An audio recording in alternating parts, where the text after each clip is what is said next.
Hello guys, welcome back to my channel. This is second part of information and communication technology applications का, ठीक है। और इस video में आपका मतलब ये पार्ट में पूरा का पूरा सिलेबस कंप्लीट हो जाएगा। फर्स्ट पार्ट में हाफ सिलेबस था। जैसे कि जो वो वाला पार्ट था वो हमने छोड़ा था फ्लो चार्ट पे। तो सीधा हम आते हैं फ्लो चार्ट के ऊपर। ये रहा फ्लो चार्ट। फ्लो चार्ट के लिए आपको समझने के लिए मैं आपको यहाँ पे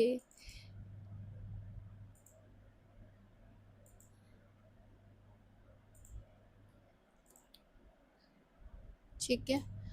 hair you can see the flow chart. Flow chart में हम यूज़ करते हैं डायग्राम्स। डायग्राम देखो, ये जो सर्कल वाला होता है, शेप होती है, ये यूज़ करते हैं हम स्टार्ट और स्टॉप के लिए, ठीक है। और ये जो शेप होती है इसको यूज़ करते हैं हम इनपुट एंड आउटपुट के लिए। ये जो डायमंड शेप होती है ये यूज़ करते हैं हम प्रोसेसिंग के लिए। यहाँ पे हमने प्रोसेस करना होता है, जैसे कि यहाँ पे देखो हमने वन एक आउटपुट एंटर करा, यहाँ पे सेकंड नंबर जो हमने एंटर करा, ठीक है। और यहाँ पे प्रोसेसिंग है। प्रोसेसिंग का मतलब यहाँ पे वो प्रोसेस कर रहा है कि कौन सा नंबर ग्रेटर देन और कौन सा नंबर लेस देन है। अगर नंबर वन ग्रेटर देन हुआ तो ये कंडीशन ट्रू होएगी, तो देन आपका जो डिस्प्ले करेगा वो नंबर वन, एंड वो कहाँ पे करेगा, आपका जो एल्गोरिदम है वो क्या हो जाएगा, स्टॉप हो जाएगा, ठीक है। अगर by chance number one number two से ग्रेटर देन नहीं है, मतलब फॉल्स वाली कंडीशन हुई, तो भी क्या होएगा, वो सीधा स्टॉप हो जाएगा, वो कुछ भी डिस्प्ले नहीं करेगा, ठीक है। तो ये थी फ्लो चार्ट। ये भी लास्ट एग्जाम्स में आया हुआ है क्वेश्चन। आप यहाँ पे भी देख सकते हो कि फ्लो चार्ट क्या होता है। एक तरह का डायग्राम रिप्रेजेंटेशन होता है जहाँ पे प्रोसेसिंग करते हैं और शो करते हैं step in the box. Various kind के बॉक्स हम यूज़ करते हैं, और जो फ्लो यूज़ करते हैं वो किसकी हेल्प से करते हैं, एरो की हेल्प से करते हैं, ठीक है। आई होप सो आपको ये समझ आ गया होगा। यहाँ पे आप देख सकते हो जो प्रोसेसिंग होते हैं, ठीक है, रेक्टेंगल बॉक्स से यूज़ करते हैं। और डिसीजन के लिए जहाँ पे डिसीजन होता है वहाँ पे हम डायमंड बॉक्स यूज़ करते हैं, ठीक है। तो ये था आपका फ्लो चार्ट का कंसेप्ट। देन हम यूनिट नंबर 8 पे स्टार्ट करते हैं, ठीक है। यूनिट 8 है हमारी programming language and type and functions, ठीक है। इसमें हम क्या करेंगे, प्रोग्रामिंग लैंग्वेज के बारे में पढ़ेंगे, ठीक है। उसकी हिस्ट्री हायरार्की के बारे में पढ़ेंगे, कितने टाइप्स की कैटेगरी होती है, ठीक है, वो पढ़ेंगे, ठीक है। स्टार्ट करते हैं। पहले हम देखते हैं कि जो प्रोग्रामिंग है, बेसिकली प्रोग्रामिंग होती क्या है।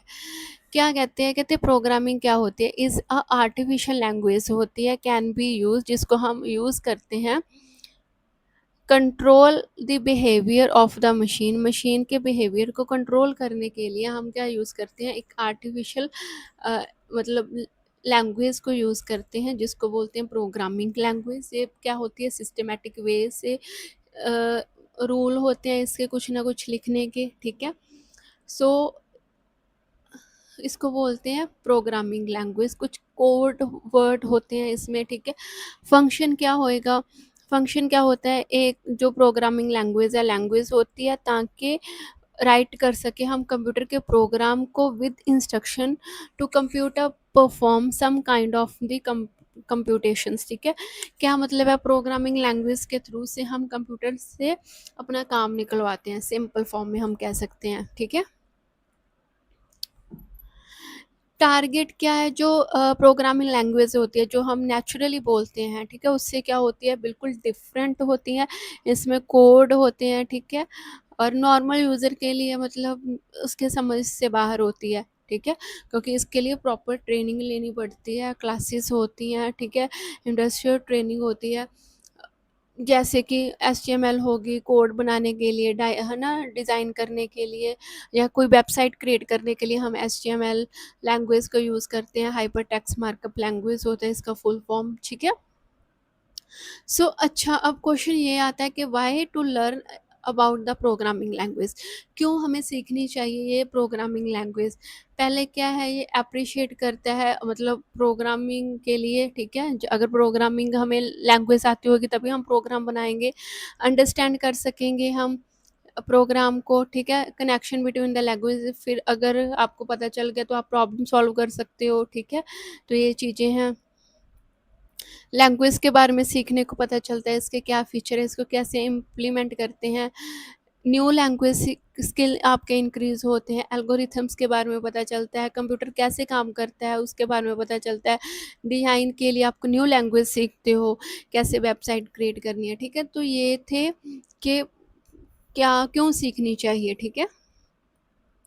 अब इसकी देखते हैं कि कैसे बनी ये, ठीक है। इम्पॉर्टेंट है ये। प्रोग्राम लैंग्वेज को हमने दो पार्ट में डिवाइड किया। First one is lower part, lower level and high level.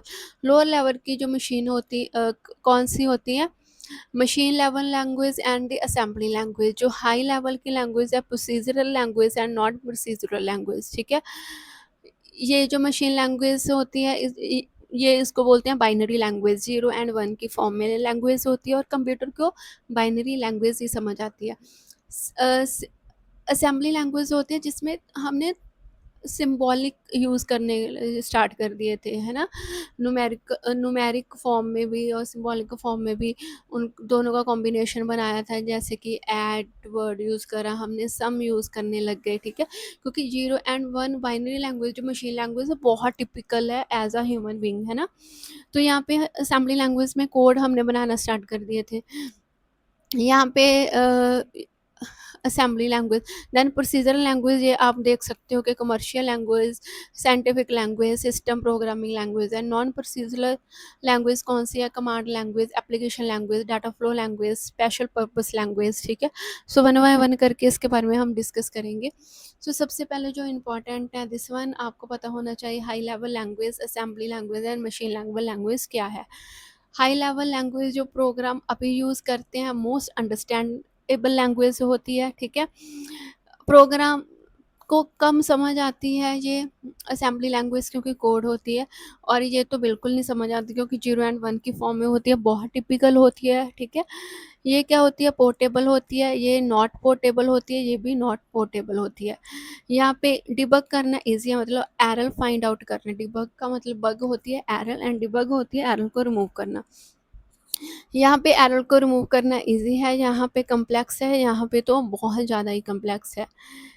ये इसके लिए बहुत सूटेबल डेवलपमेंट सॉफ्टवेयर बने हुए हैं, इसके लिए ज़्यादा प्रोग्राम्स नहीं हैं, और इसमें तो बहुत ज़्यादा डिफ़िकल्टी होती है अगर लार्ज प्रोग्राम आपने लिखना है। तो यहाँ पे मशीन्स के ऊपर डिपेंड नहीं होना पड़ता, असेंबली में मशीन के ऊपर डिपेंड होना पड़ता है, और इसके ऊपर भी मशीन के ऊपर ही डिपेंड होना पड़ता है। हाई लेवल लैंग्वेज फ्लेक्सिबल होती है, ये फ्लेक्सिबल नहीं होती, ये तो बिल्कुल भी नहीं होती। ट्रांसलेट के लिए हम कंपाइलर यूज़ करते हैं और इंटरप्रेटर यूज़ करते हैं, और यहाँ पे क्या असेंबलर यूज़ करते हैं। यहाँ पे किसी भी ट्रांसलेटर की ज़रूरत नहीं पड़ती, ठीक है। यहाँ पे slow since translation is required, यहाँ पे भी स्लो, और यहाँ पे तो ट्रांसलेशन की रिक्वायरमेंट ही नहीं होती। Then history of the programming language, पहले हमने जो लैंग्वेज थी न्यूमेरिकल बेस्ड लैंग्वेज थी, नंबर की फॉर्म में हमने लैंग्वेज स्टार्ट की, फिर फॉर्टन लैंग्वेज यूज़ हुई, पास्कल लैंग्वेज यूज़ हुई, ठीक है। आर्टिफिशियल इंटेलिजेंस लैंग्वेज यूज़ हुई, बिजनेस लैंग्वेज यूज़ हुई। बस आप इसके नाम याद कर लो, ठीक है। फोर्थ जनरेशन लैंग्वेज में 4GL, फोर्थ जनरेशन लैंग्वेज में को बोल यूज़ होने लगी। ये सारी कंप्यूटर की लैंग्वेज है। अभी तो HTML, वर्डप्रेस हो गया, जावा, C++, ठीक है। अभी तो ये लैंग्वेज यूज़ होने लगी हैं, बट फोर्थ जनरेशन में ये भी चलती थी, ठीक है। देन हम देखते हैं कि category of the programming language. Programming language में हमने पढ़ा था इम्पेरेटिव लैंग्वेज। इम्पेरेटिव लैंग्वेज क्या होती है? एक स्पेसिफिक लैंग्वेज होती है, ठीक है, जहाँ पे डाटा को डिक्लेरेशन के लिए यूज़ करते हैं, स्टेट चेंज के लिए यूज़ करते हैं, फ्लो को कंट्रोल करने के लिए यूज़ करते हैं, ठीक है। इसमें क्या होता है? A type is set of value, जिसमें हम कुछ ऑपरेशंस यूज़ करते हैं, ठीक है। यहाँ पे हम 3 तरह के कंस्ट्रक्टर यूज़ करते हैं, रिकॉर्ड, यूनियन एंड प्रोसीजरल, ठीक है? ये हर एक लैंग्वेज के कुछ ना कुछ अपने रूल्स होते हैं, ठीक है? आपको ये ऐसे ही याद करना पड़ेगा। जैसे कि ऑब्जेक्ट ओरिएंट लैंग्वेज, जैसे कि सी है, सी में हमें कोई ना कोई ऑब्जेक्ट लेना पड़ता है ना? कोई ना कोई चीज़ का नाम लेना पड़ता है, उसके अकॉर्डिंग हम बनाते हैं। फंक्शनल लैंग्वेज जहाँ पे कोई ना कोई फंक्शंस परफॉर्म होएगा, ठीक है? तो आप ये कर सकते हो। इसके अलावा भी बहुत सारी लैंग्वेज हैं यहाँ पे कितने टाइप्स के वेरिएबल के अकॉर्डिंग आप आउटपुट निकाल सकते हो। डाटा फ्लो प्रोग्रामिंग होते हैं, ठीक है? प्रोग्रामिंग लैंग्वेज होती है। फंक्शंस क्या है? फंक्शन तो देखो सेम फंक्शन ही यूज़ किया यहाँ पे। फंक्शन हमारा फॉर्मूला आप कह सकते हो, है ना? किस क्या फाइंड आउट करना है? एवरेज फाइंड आउट करनी है। ए बी सी की हमने क्या करनी है?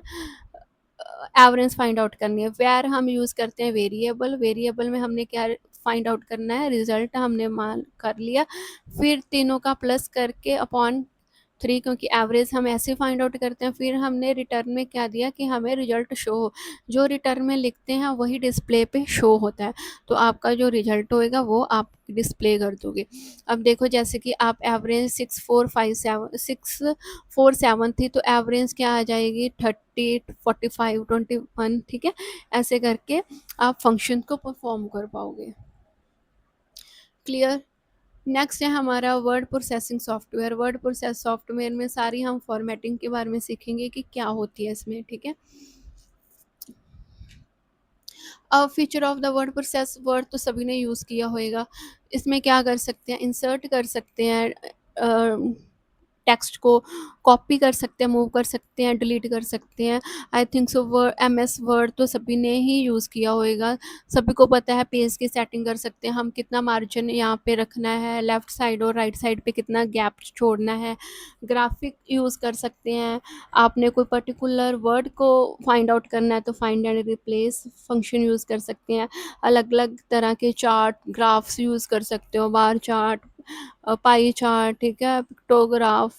तो ऐसे करके मेल मर्ज होता है कि जब हम एक ही मैसेज को, जैसे कि कोई इनविटेशन है, आपने नंबर ऑफ पर्सन को सेंड करना है, तो आप मेल मर्ज यूज़ करते हो। यहाँ पे हर किसी को इनविटेशन जाएगा जिसको आप मेल आईडी आप फिल करोगे, है ना, डाटाबेस में। तो ये चीज़ें हैं, ठीक है? इसके बाद यहाँ पे ये सॉफ्टवेयर है और इसके बताए हुए हैं कि फंक्शंस क्या-क्या हैं, ठीक है? अब देखो एडवांटेज तो सभी को पता है कि वर्ड प्रोसेस की क्या है। हम एडिट कर सकते हैं टेक्स्ट को, पिक्चर इंसर्ट कर सकते हैं, मॉडिफाई कर सकते हैं टेक्स्ट को, स्पेलिंग चेक कर सकते हैं, उसका प्रिंट आउट निकाल सकते हैं, मार्जिन एडजस्ट कर सकते हैं, बहुत कुछ कर सकते हैं, ठीक है? अब जैसे कि यहाँ पे एक डॉक्यूमेंट को क्रिएट किया हुआ है, ये किस में बनाया हुआ है? आपका वर्ड में बनाया हुआ है, ठीक है? तो ये जो है ये वर्ड में बनाया हुआ है, तो जहाँ पे जैसे कि ये लेटर लिखा हुआ है ना, तो ये सारी चीज़ें हम कैसे फाइंड आउट कर सक किस में लिख सकते हैं? वर्ड में लिख सकते हैं, ठीक है? सेव कैसे करना होता है फाइल? आप फाइल में जाओगे, वहाँ पे सेव का ऑप्शन आएगा तो आप सेव कर सकोगे।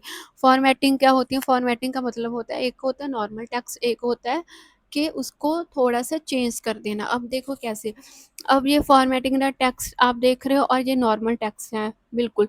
ना तो ये बोल्ड है, आपने देखा होगा जो हेडिंग लिखा है ये बोल्ड टेक्स्ट भी, और इसके नीचे अंडरलाइन भी की हुई है, दैट मीन्स इसमें ये फॉर्मेटिंग की हुई है, ठीक है? जब टेक्स्ट के कलर को चेंज करना, उसका साइज़ चेंज कर देना, ठीक है? तो उसको बोलते हैं फॉर्मेटिंग करना। क्लियर?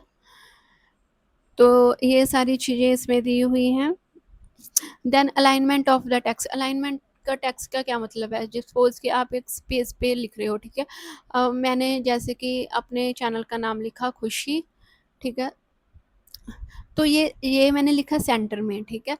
ये होती है अलाइनमेंट कि आप राइट साइड पे लिख रहे हो या फिर आप लेफ्ट साइड पे लिख रहे हो, ये होती है अलाइनमेंट। उसकी पोजीशन को सेट करना।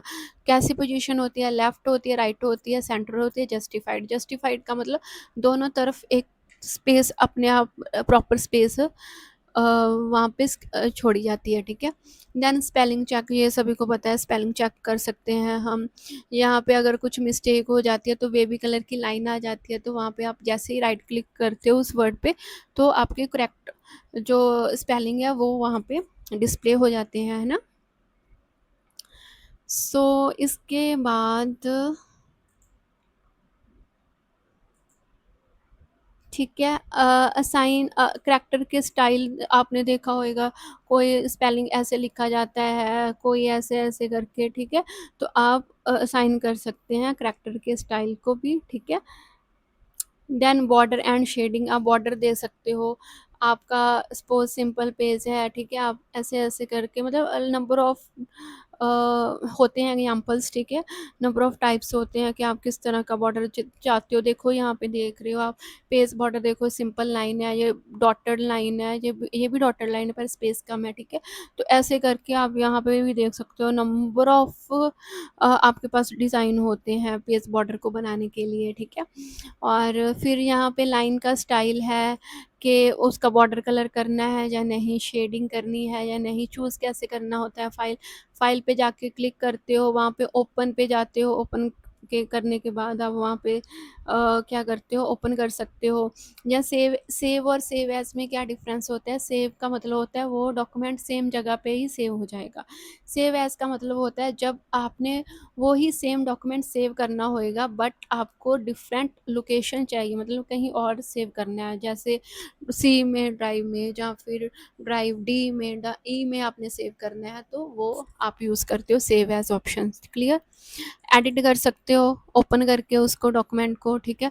कट कॉपी पेस्ट का ये सभी को पता है आज के टाइम पे। ऑटो करेक्ट का सभी को पता है, ठीक है, अपने आप स्पेलिंग करेक्ट हो जाते हैं।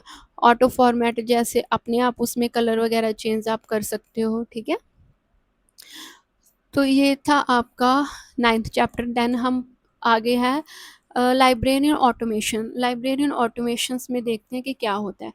कहते हैं कि सिंस द लेट 1980 में, ठीक है, वहाँ पे windowing system and multitasking system जो था अलाउ हो गया था, and integrated of the business function में ये यूज़ होने लगा था, ठीक है। Instant of having to open up separate applications, library staff could now use a single application with the multiple functions module, ठीक है।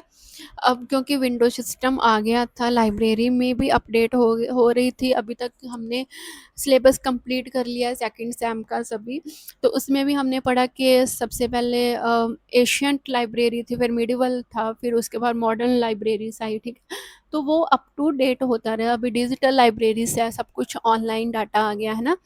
तो उसके लिए अभी कुछ ना कुछ सॉफ्टवेयर्स यूज़ करते थे लाइब्रेरी के लिए, वो हम देखते हैं कि क्या। अब जैसे कि क्या क्या यूज़ करते थे, यहाँ पे आप देख सकते हो लाइब्रेरी के catalogue, cards, operations and networking. फिर लाइब्रेरी में अगर डाटा स्टोर करता है, सीडी रोम्स, ठीक है, ईमेल सिस्टम एंड इंटरनेट, ये सारी चीज़ें लाइब्रेरी में यूज़ होने लगी थी। बट बैरियर क्या था, पहले तो क्या था कि फ़ियर था एम्प्लॉयमेंट को कि भी क्या इम्पैक्ट पड़ेगा, ठीक है। तब उस टाइम पे जो जो ये टेक्नोलॉजी थी बहुत ज़्यादा क्या था, एक्सपेंसिव थी, ठीक है। तो लाइब्रेरी को स्टाफ भी इतना ट्रेंड नहीं था, सपोर्ट थी, मैनेजमेंट सिस्टम और बजट इतना होता नहीं था, ठीक है। तो ये सारी चीज़ें उस टाइम पे बैरियर थी।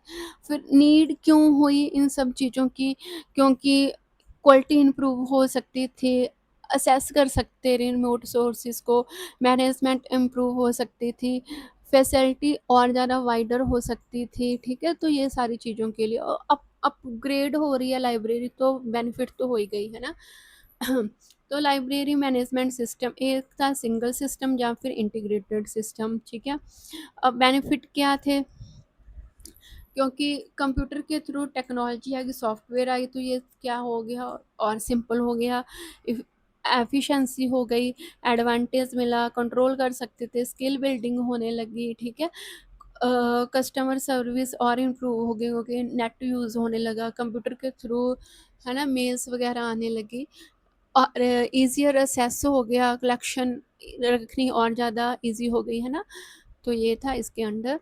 देन हम एप्लीकेशंस देखते हैं of ICT in different area of the libraries. Definition ICT क्या होती है, कंप्यूटर के बेस्ड, ठीक है,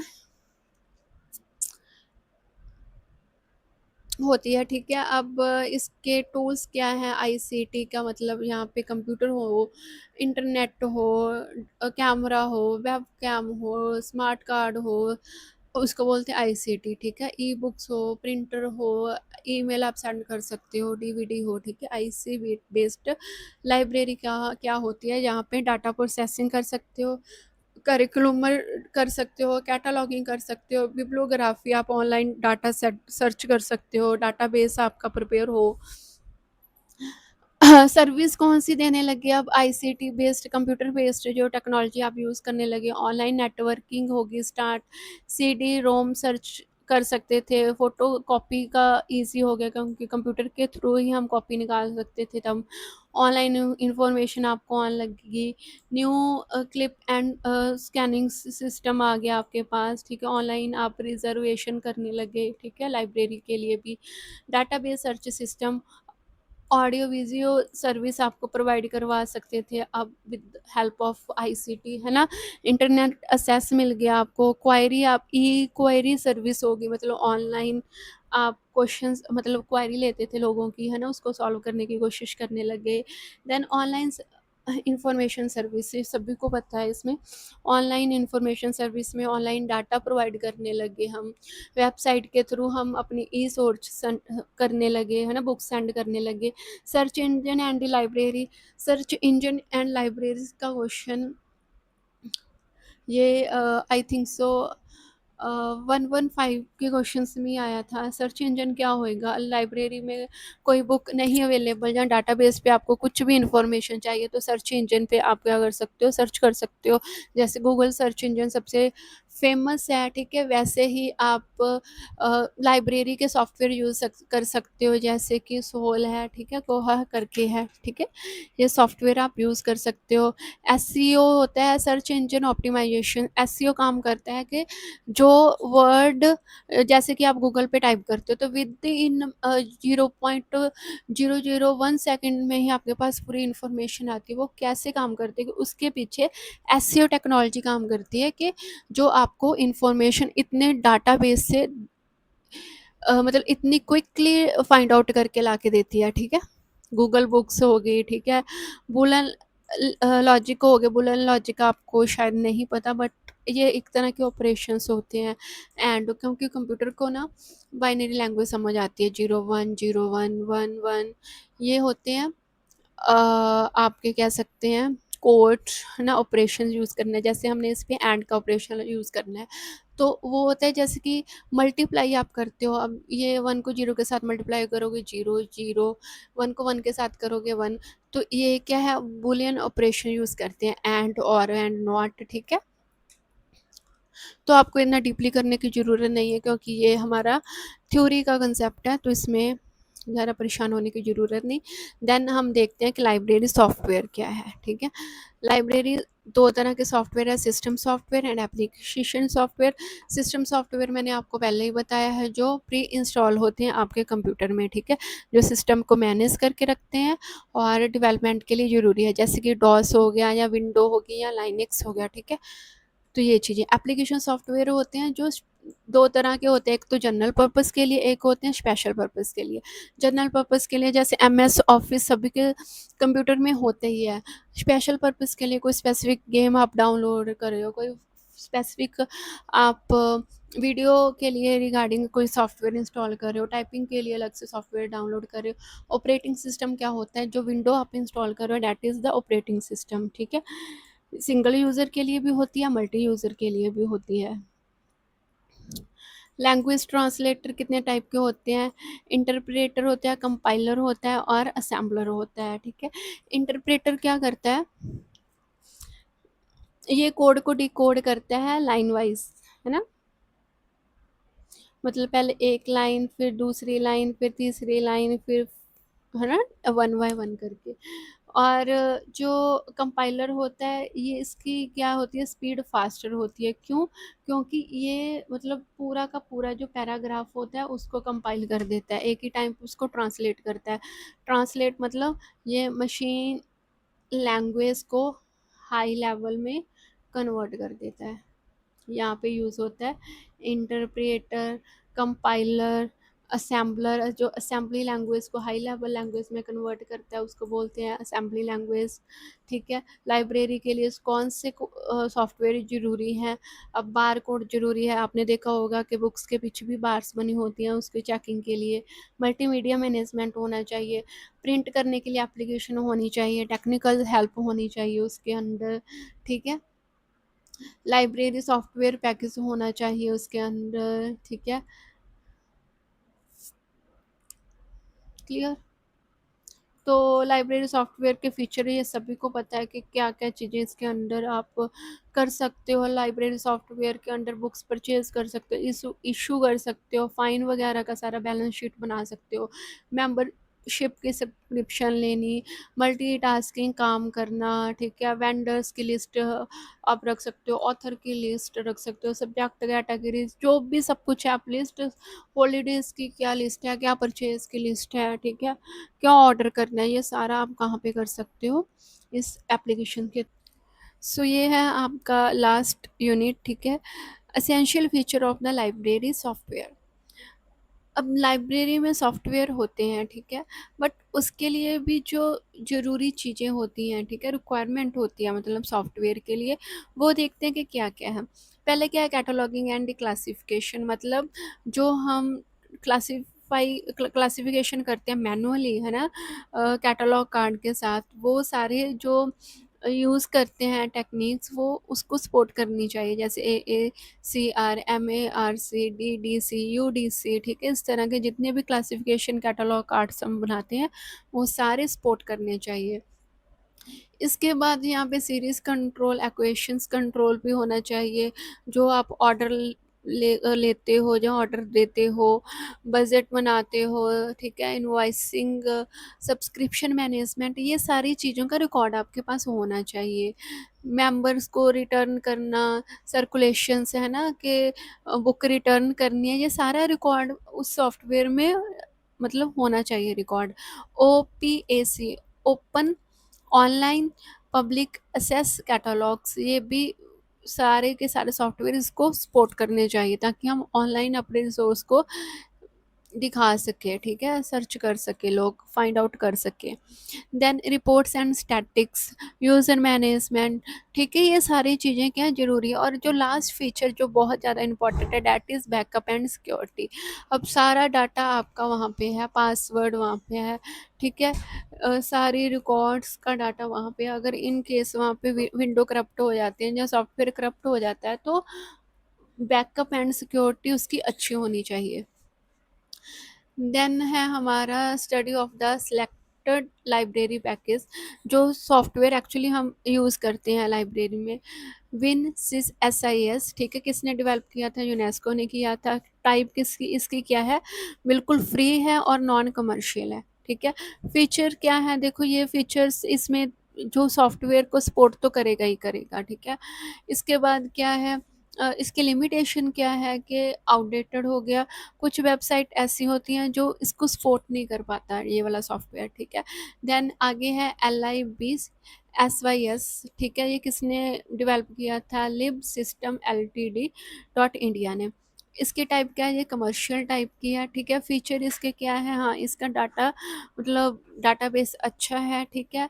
वेब को एम्बेडेड कर सकते हैं, नेटवर्क को जो सपोर्ट करता है, बट तो ये किसके लिए बनाया जाता है? जो रिसर्च लाइब्रेरी होती है वहाँ पे यूज़ होता है।